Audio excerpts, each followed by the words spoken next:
Coming up today on the Nick Craig Show, the state budget has passed its first hurdle in Raleigh, passing both the North Carolina House and Senate. We'll have details on the budget plus reaction from lawmakers coming up.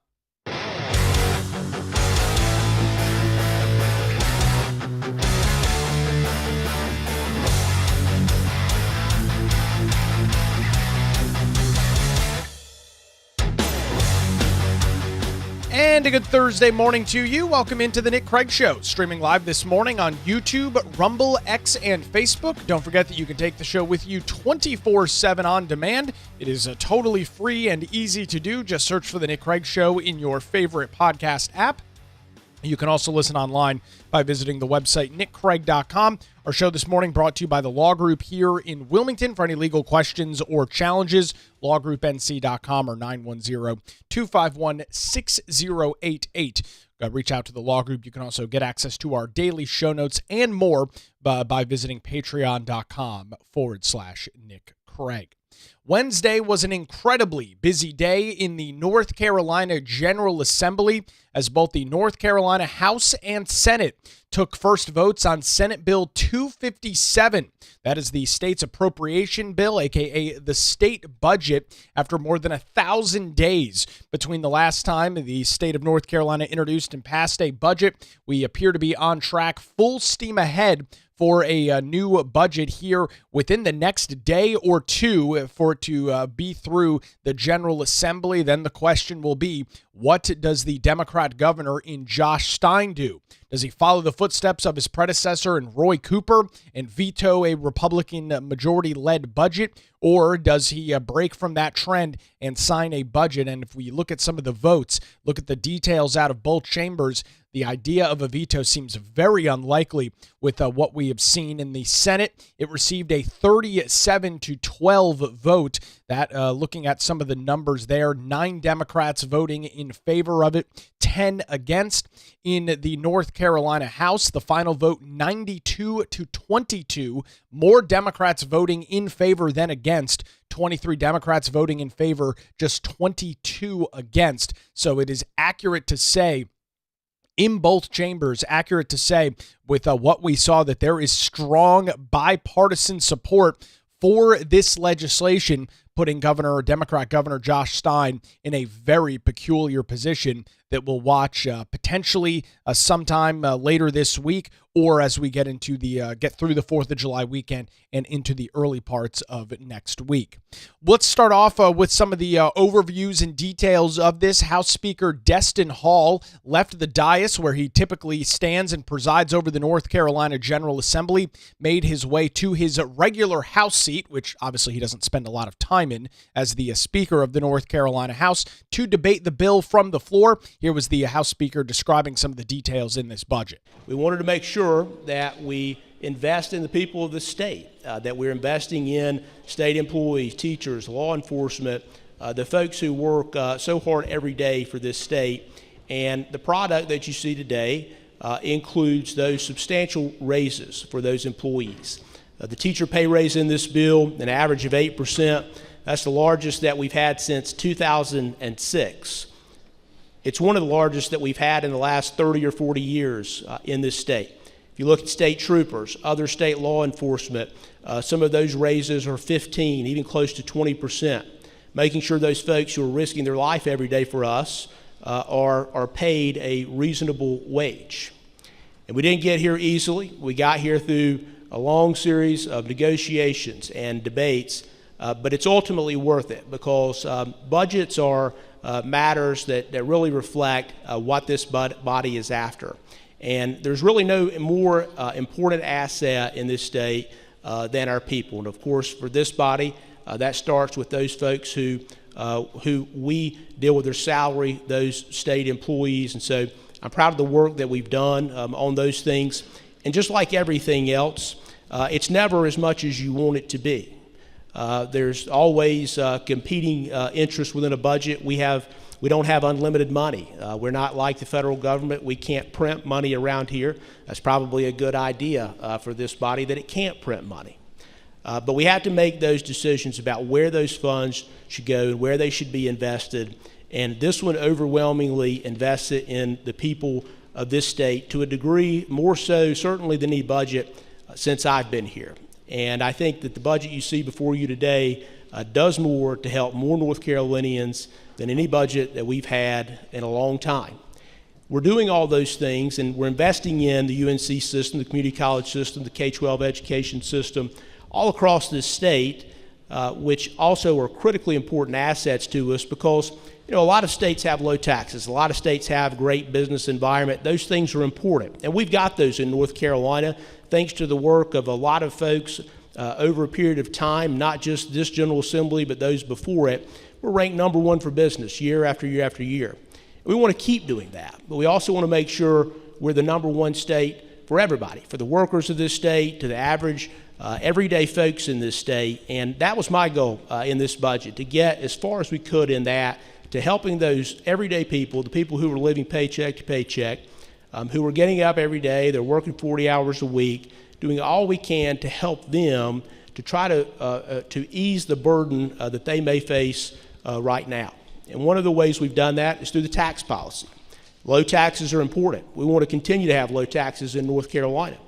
And we do that in this budget. We continue to cut income taxes, but we do it at a responsible rate, making sure that the state doesn't wind up in a financial disaster. And we're well prepared for any thing that may happen in the economy in this budget. We leave tons of money, billions of dollars in our savings, in our rainy day, and in other savings funds that we have in this state. That way, if something happens, if a storm happens, we're able to weather it in this state while continuing to cut those taxes. That's not an easy task to do. A lot of states across this country would love to have that dynamic. They would love to be able to continue to cut taxes, but also not bankrupt their state. If you look at some of the states around us, some of the competitor states, they're trying to do tax reform. Some of them have accomplished tax reform. But even the reform that they're doing right now doesn't even meet what our law has currently before this bill passed. And that speaks to the responsible budgeting that this body has done now for many years. What a novel concept. Smart and intelligent fiscal budgeting. As you heard there from House Speaker Destin Hall debating the budget, or not really necessarily debating, but bringing forward kind of a general overview of the budget on the House floor Wednesday afternoon. That's the reason. What he talked about is the reason why North Carolina is in the position it is right now. These decisions that have been made over the last 15 years to restrain the size of government, to continue to reduce taxes, whether we're talking about the personal income tax that you and I pay, which also it's important to note most small businesses pay a personal income tax, or the corporate income tax rate, which is set to be eventually sunset here over the next couple of years and move down to zero. There's a reason why there are so many people moving to North Carolina, and it's so ironic and it's so funny to listen to Democrats, and we'll hear from a couple of them who debated the budget, who said that they couldn't vote for it and refused to vote for it because it didn't do enough, it doesn't go far enough. It's like they're completely disconnected from reality. I will contend to you today that a state like North Carolina does not remain in the position that it is, which includes rapid population growth of regular everyday people moving to this state, rapid business growth in this state. That includes companies not only moving to North Carolina, businesses opening in North Carolina, but also business expansion in North Carolina. Those two things, or those sets of things, do not happen without these decisions being made in Raleigh. These decisions, or these benefits that we reap, do not happen under Democrat control. Why is that the case? Well, we saw it. You saw 100 plus years of Democrat control prior to 2010. And what was the end result? The state was broke. The state had nothing to show for it. That's the difference between tax and spend policies that you see from those on the political left and what Republicans have been doing in Raleigh for the last 15 years. This is a major financial investment by the state of North Carolina. The final spending package is more than $34.4 billion. That is a massive amount of money to spend. Fortunately, Republicans are leading the direction, leading the charge in Raleigh, and making sure that these decisions that are being made are smart for North Carolina moving forward. And that's the real key. It's got to be smart decisions moving forward. We are discussing a busy day in Raleigh as state lawmakers moving through the process of adopting a full fiscal year state budget for the 26-27 fiscal year, which actually kicked off on July the 1st yesterday, runs through June the 30th of 2027. We just heard from House Speaker Destin Hall about some details on the budget, some of the big priorities there. One of the major things that continues to put North Carolina in the position that it is our tax policy. Representative Dean Arp from Union County discussed that. We cut taxes for the hardworking people of North Carolina, real reductions that will make real differences in real paychecks. And at the same time, we set this state on a better trajectory to pay for what North Carolina actually needs. And we did it deliberately and responsibly. Why? Because a tax cut you cannot afford is not a tax cut. It's a promise you break later. We secured the relief. We secured the fiscal strength to deliver it. That is conservative governing. That's why we fought so long and worked so hard to get this thing right. What a great line there from Representative Dean Arp about if you're going to say that you're going to cut taxes and actually do it, you got to make sure it's actually possible to do. And while the state, yes, does remain its continued trend towards a tax reduction here in North Carolina, the state makes major investments in raises for those across the state. Here's Representative Aaron Perret from Wake County describing some of those salary increases. In fact, for our teachers, these raises are the largest raises that the state has seen in the last 20 years, as mentioned before. And of course, these across-the-board raises are very impressive, but it does situate North Carolina for starting teacher pay number one in the Southeast, which we all should be very proud of. So I guess I'll start with teachers. It's an 8% average raise for teachers. This is the highest average raise in decades since 2006 and the highest teacher pay raise since Republicans took over. Starting teacher pay increased to $53,838. Teacher, that's base pay, $48,000 base pay plus local supplements. Teacher bonuses, $500 for teachers for 0 to 15 years and $1,000 for teachers 16 years plus. On average, teachers with 25 or more years of experience would earn an estimated $72,847, including state and local supplements. This proposal continues a trend of historically large Republican-led investments in teacher pay. And under GOP leadership, teacher pay has risen faster and more consistently than under previous Democrat-controlled governments. State employees, 3% across the board raise. Non-teacher bonuses, $1,750 for those making less than $65,000 a year, and $1,000 for those making more than $65,000 a year.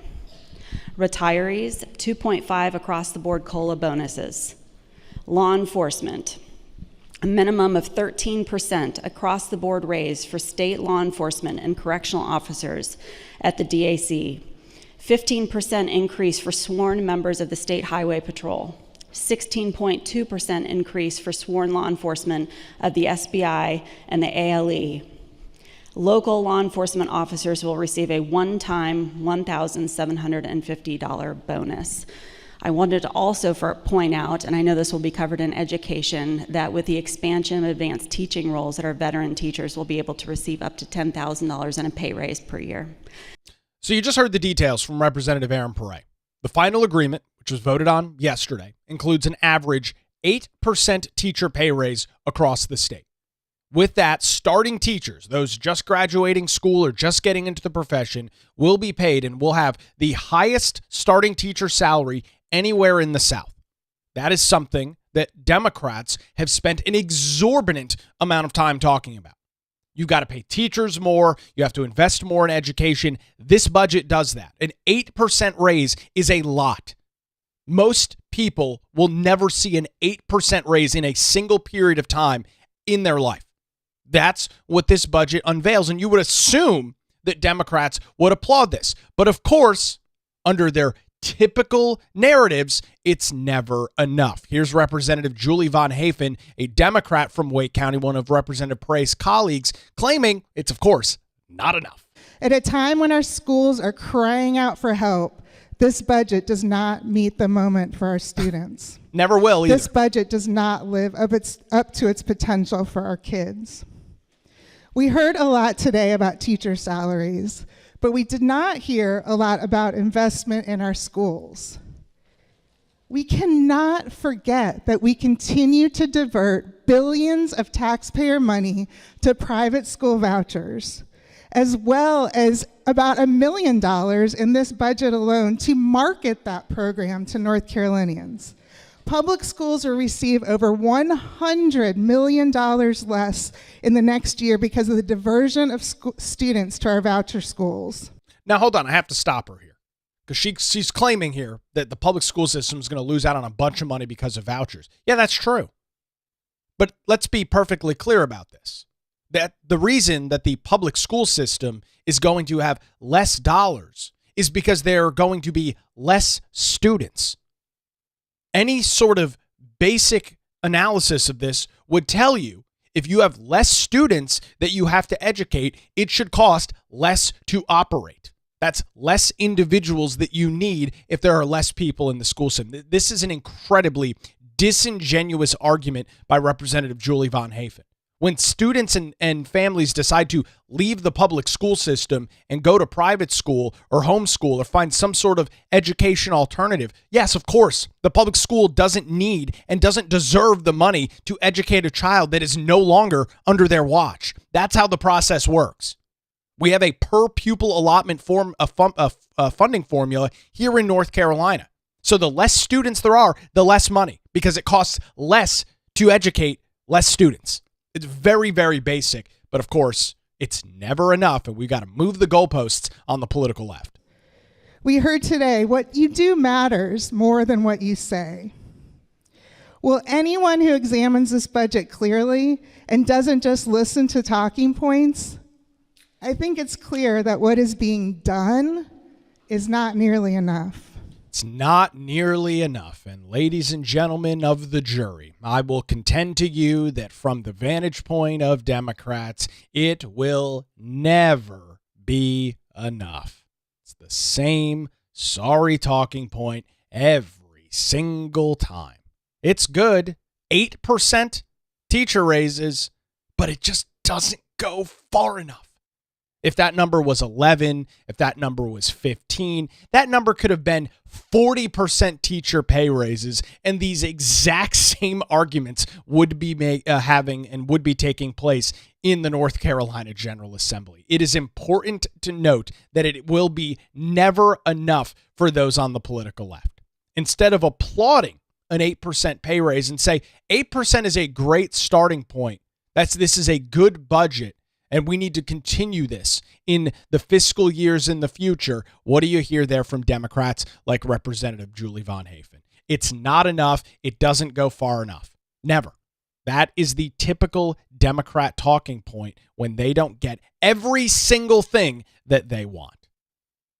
We'll have more from about 6 hours worth of debate in the North Carolina General Assembly yesterday with both the North Carolina House and Senate casting their first votes on the fiscal year budget. We'll get into that coming up here in just a couple of minutes. But before that, I want to tell you about the law group here in Wilmington and thank Melissa Gott and her team for their continued support of the Nick Craig Show, and remind you that when legal challenges arise, put your trust in the law group. Going all the way back to 2003, Melissa Gott and her experienced group of attorneys have provided high-quality, affordable legal services across eastern North Carolina. No matter the legal issue or question that you are facing, for example, when I went through the process of purchasing my home 6 years ago this month, one of the first things I did was reached out to Melissa Gott and her team over at the Law Group, said, hey, I'm looking to purchase a house, and they walked with me every step of the process. Their dedicated team ensured any questions I had when this was in the middle of the COVID-19 pandemic, everything turned upside down. Regardless of all of those factors, they walked with me every step of the way and ensured that any questions, any issues that came up were resolved promptly. They're located in downtown Wilmington and just a phone call away at 910-251-6088, or you can visit them online at lawgroupnc.com. That's 910-251-6088 or online lawgroupnc.com. It's the Law Group, experience and dedication you can rely on. We appreciate Melissa Gott and her team's continued financial support here of the Nick Craig Show. Quick break. We'll head back to Raleigh coming up after this as the Nick Craig Show continues, streaming live this Thursday morning, YouTube, Rumble, X, Facebook, and available 24/7 wherever you get your podcasts.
And a good Thursday to you. Welcome back to the Nick Craig Show as we continue our coverage of an incredibly busy week in Raleigh as lawmakers. The Republican-led General Assembly has unveiled their state budget. It is over 630 pages, more than $34.4 billion worth of prescribed state spending for the fiscal year 26-27. The budget will, this spending plan will lead us up to June the 30th of next year when the new fiscal year will kick off July 1st of 2027. As we've heard in some of the details so far, major investments in state employees, including teachers, who will see across the board, on average, an 8% pay increase for those individuals. In law enforcement, 20.3% average increase for State Bureau of Investigations and ALE officers, 17% average increases for State Highway Patrol, 15% average increases for correctional officers, 10% average increases for probation and parole officers, and 13% average increases for all other law enforcement officers, including State Capitol Police, with local law enforcement receiving a one-time bonus of $1,700. $34.4 billion, a lot of money being spent, a lot of major investments. But as you are not surprised to probably hear, and as we've already heard from at least one lawmaker, it's not enough. Here is Senator Julie Mayfield when this was being discussed and debated in the North Carolina Senate. She said some very interesting statements. Take a listen to this. Born of a scarcity mindset rather than one of abundance. And it could be and should be different. We are the third fastest growing state in the country. That means we have more demands and more needs. And we have more revenue. But we're not yet all in meeting those new needs. Indeed, we have ensured that we will not be able to meet those needs with the tax cuts that are baked in.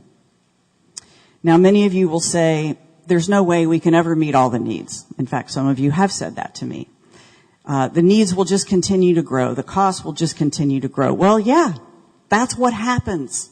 That's what happens in your individual life. That's what happens when you run a state that is popular where people are moving. Yeah, it's just not the case. I mean, sorry to break the news there to Senator Julie Mayfield, the Democrat from Buncombe County, the home of Asheville. No surprise there. No, it doesn't have to be that way. You don't have to fleece the public out with taxes to continue to make investments. As I just went through a long list, and as you've already heard from lawmakers, major investments in this budget in a litany of different issues and topics. So no, that does not have to be the case. You do not have to continue to spend money like a drunken sailor to keep North Carolina in the position it is. This is the dirty little secret that Democrats don't want to admit. For 15 years, Republicans have continued to cut taxes, both on the personal side and the corporate tax side.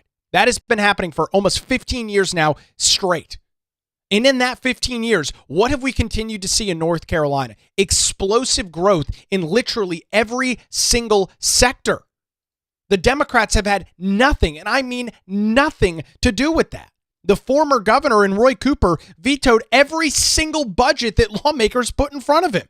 So they can't claim any credit for any of the success that North Carolina has right now, even though they will try. Here's Representative Deb Butler from New Hanover County talking about this, saying that the state is not making smart investments in the future. I don't know what the hell she's talking about. So instead of fully investing in our future, this budget continues down the path of eliminating our corporate income tax. This budget is very careful when it comes to teachers. It's very cautious when it comes to our state employees. This budget limits what we spend on child care, housing, and basic services that families rely on. But, buddy, it is bold when it comes to stuffing the coffers of big corporations. Ooh, scary. That is so wrong-headed. We did not become strong by accident here in North Carolina. We became strong because generations before us invested in schools and roads and public safety and community colleges. But mostly, we invested in the people who make this state work. All of those reasons are why investments come here in the first place. If we continue to forego future revenue, we are narrowing what we can afford to do for the next child, the next classroom, the next community. I mean, the Democrats are just completely out of control with their spending. I mean, that's the long and the short. And I give you exhibit number A. This is a news article published over at WRAL News, April the 28th of 2009. This is after more than 130 years of Democrat control, right before Republicans flipped the legislature. Again, 11 a.m., April 28th, 2009. Here's the headline. Governor cuts pay, calls for furloughs of state employees. This measure comes on the heels of news that the budget shortfall for the current fiscal year will likely exceed $3 billion. Deb Butler has the audacity to make the claim that we're only in this position because of smart decisions in the past. Under Democrat control, the state of North Carolina was broke. Teachers furloughed. State Highway Patrol furloughed. State employees furloughed. In case you weren't familiar with what a furlough is, if you've never worked in government, it means you're not getting paid. It means you don't get a paycheck. That's what a furlough is. That's what Democrats gave us for 130 years. Going through the article, again, 2009, in an effort to close the gap on a state budget shortfall of $1 billion more than originally expected, Governor Bev Perdue on Tuesday ordered a 0.5% pay cut for all state employees and teachers. The pay cuts for May and June will save an estimated $65 million, a relatively small amount compared to the expected $3 billion shortfall for the current fiscal year, which ends June the 30th. That means state workers earning $30,000 a year could expect to see their monthly paychecks cut by hundreds of dollars every month. That's what Democrats brought us in North Carolina. They were completely and totally incapable of managing a budget, completely and totally incapable of managing spending. So I'm not interested in any of their platitudes about how North Carolina should be doing this or how North Carolina should be doing that. They have proven and did prove not that long ago in the grand scheme of things. 2009 wasn't 200 years ago. 2009, 2008, they proved they could not handle the state budget. They could not handle the state financial system. They made it abundantly clear. And so for Deb Butler to make the claim that we're not making a smart investment, we're not doing the right thing budget-wise. If Democrats were in control, the state of North Carolina would have an incredibly high tax burden, which, of course, you and I would be paying. And at the same time, it's not like the state would be flushed with cash. No, the state would be broke. You heard in the open from House Speaker Destin Hall back at the beginning of the show that this is a very tricky thing to manage. You're cutting taxes, you're increasing spending, and you're also putting money aside in things like the rainy day fund, so that when, God forbid, something like Hurricane Helene rolls through the state of North Carolina, the General Assembly has already allocated more than $1 billion to the western half of the state. If Democrats were in control when Helene hit, there would have been no money to allocate. The only solution would have been a temporary tax to raise revenues, to raise costs. That would have been their solution, because we know that they are incapable of managing a budget. We know that they are incapable of managing money. And so it is just so rich and so ironic to hear these Democrats arguing on the House floor yesterday for more than an hour and a half over how this budget doesn't go far enough. This budget doesn't do everything it needs to. We're making stupid and poor and short-sighted financial decisions moving forward. I guess Democrats have just completely erased their memory for any time period prior to 2010. I guess they don't remember the financial situation they put the state of North Carolina in. And it makes sense why they would have forgotten it, because it's an awful look. Again, looking at the article, a $3 billion shortfall in April of 2009, furloughs for state employees. That's what Democrats brought to the state of North Carolina. But of course, they're going to lecture me, lecture you, lecture Republicans about how, oh, this budget is scary. This budget doesn't do enough. This budget doesn't go far enough. I don't know what the hell they're talking about. Completely and totally incapable of managing a budget. That is what Democrat leadership brings you. In rounding out our conversation on a very busy Wednesday in Raleigh, the North Carolina General Assembly, both the House and Senate, taking up votes on the state budget, which could be on the governor's desk here by the end of the week. We have heard from Democrats and Republicans on this. Here's some more commentary from those on the political left as to why this budget is just no good. Not all is bad in the budget. And I appreciate the work that's gone in. It would have been nice to have had a little assistance and ideas from our side of the aisle. But these problems I see, and what my other colleagues have eloquently said, I think there are real problems, and we are not doing what North Carolinians deserve. We're not doing what they deserve. Representative Marcia Morey, the Democrat from Durham County. Ah, yes, the pinnacle of good governance here in North Carolina. You didn't invite us to the table. You didn't use any of our ideas. No, yeah, you're absolutely correct, because your ideas suck. Your ideas had North Carolina in a $3 billion budget shortfall before Republicans took control of the General Assembly in 2010. And guess what? You're not in the majority. The Republicans have a supermajority in the North Carolina Senate and one vote shy of a supermajority in the North Carolina House. There are 72 Republicans in the North Carolina House.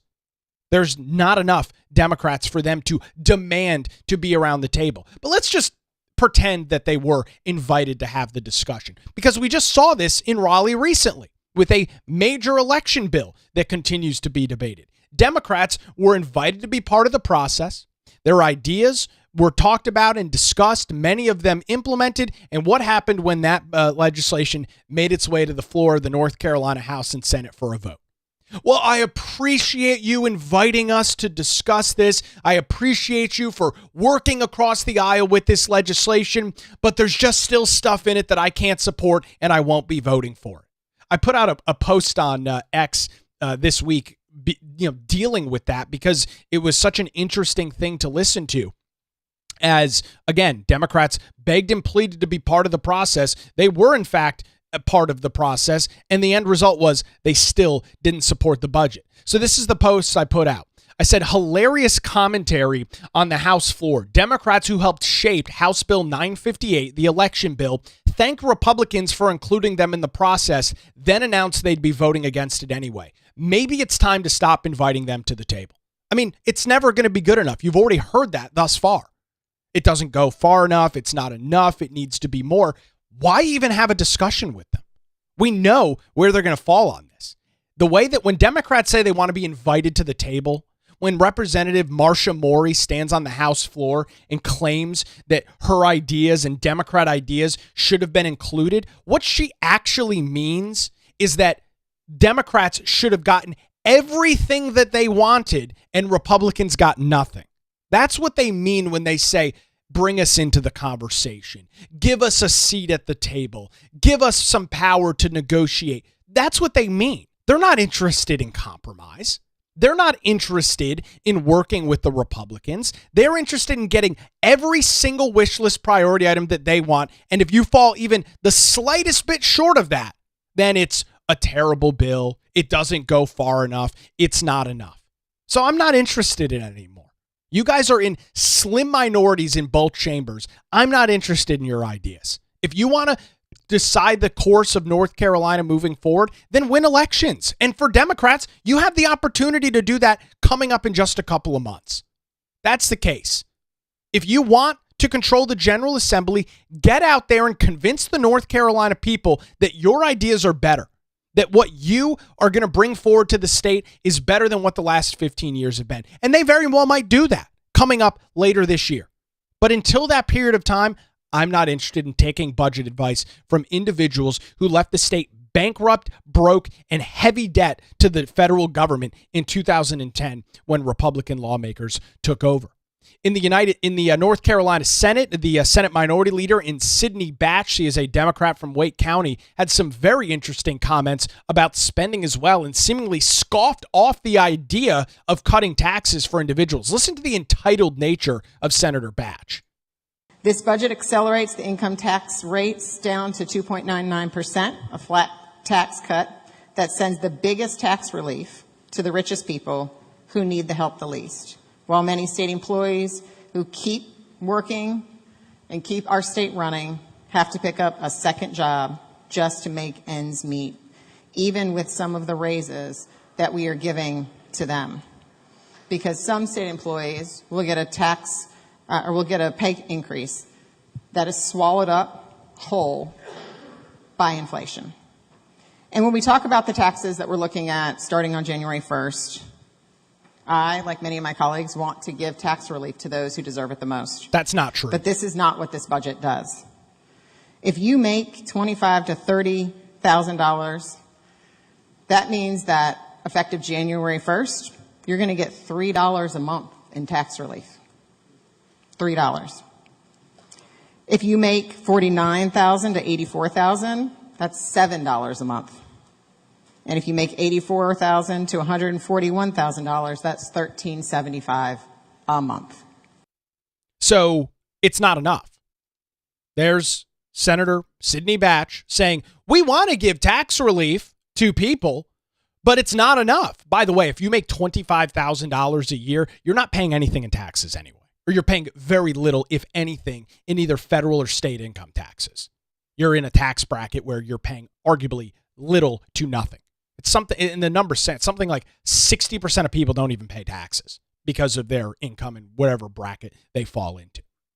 And so even those little savings, $3, $7, $12 a month, according to Democrats, it just doesn't mean anything. That's the entitled nature of those on the political left. I mean, you take $13 a month, you're talking about $150 a year, a little bit more, $156 a year that is now in your pocket that wasn't under previous tax policy. And that's a bad thing. That's not something that should be applauded. That's not something that is good for the citizens of North Carolina. Totally illogical. Makes no sense whatsoever. How is that a bad thing? That's Sidney Batch. That's the Democrat Party here in North Carolina. And the funniest part about this is some of the individuals that spoke the harshest against the budget ended up voting in favor of it. Looking at the roll call votes, here are the details in the Senate. 26 Republicans voting for it, 9 Democrats voting for it, 10 Democrats voting against it.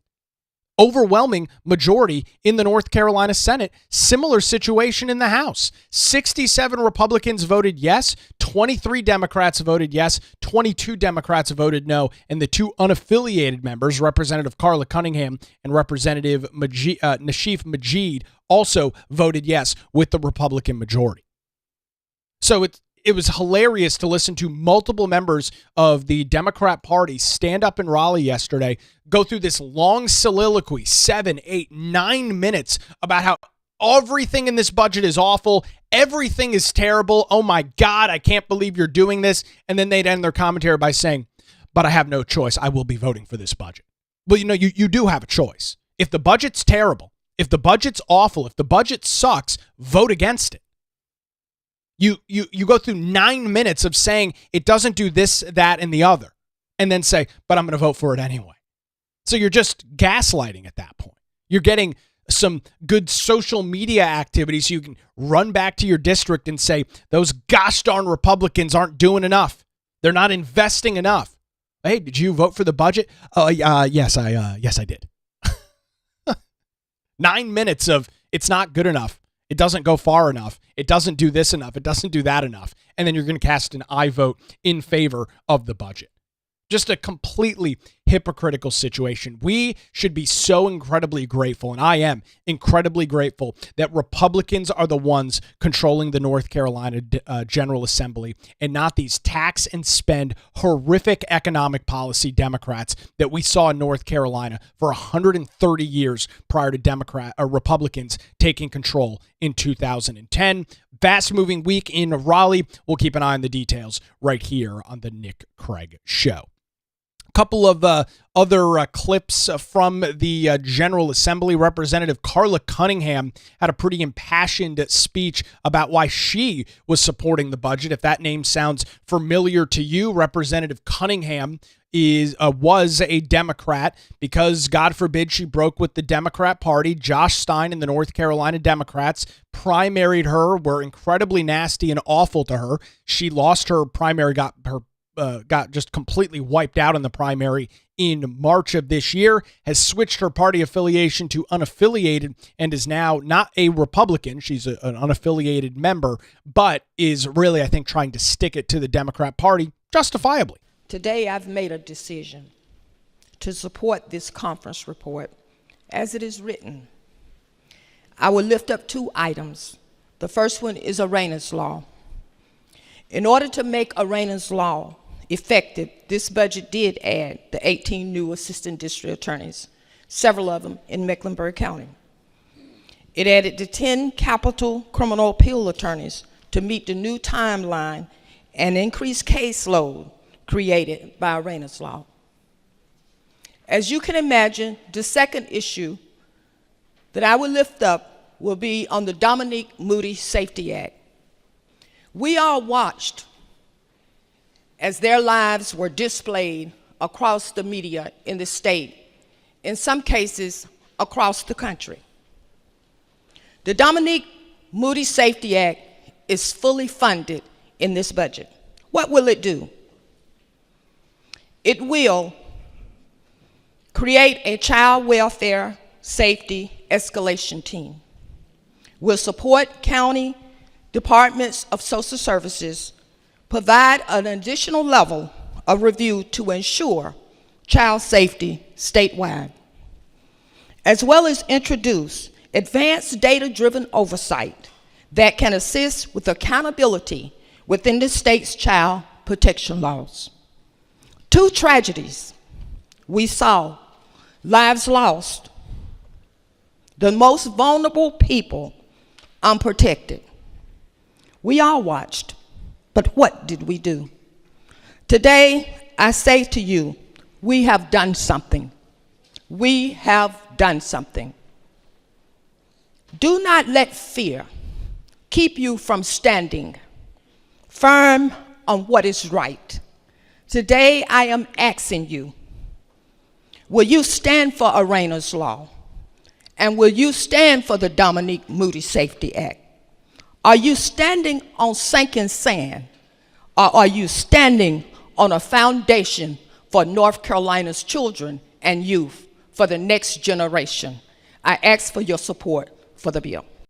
That's Representative Carla Cunningham, Mecklenburg County. Those 2 situations she talks about, the brutal, public, horrific murder of Irina Zarutska aboard the Charlotte Light Rail by a schizophrenic maniac by the name of DeCarlos Brown Jr., and a story that we covered in great detail back just a couple of weeks ago, the horrific situation leading to the death of 6-year-old Dominique Moody. That is the reason why Representative Cunningham said that she is, in fact, in favor of this legislation. Here's Representative Mike Sheetselt, the Republican from Wake County, talking about some of the other public safety enhancements in this budget as well. These investments strengthen our system, I believe, at every level, from prevention to investigation to prosecution.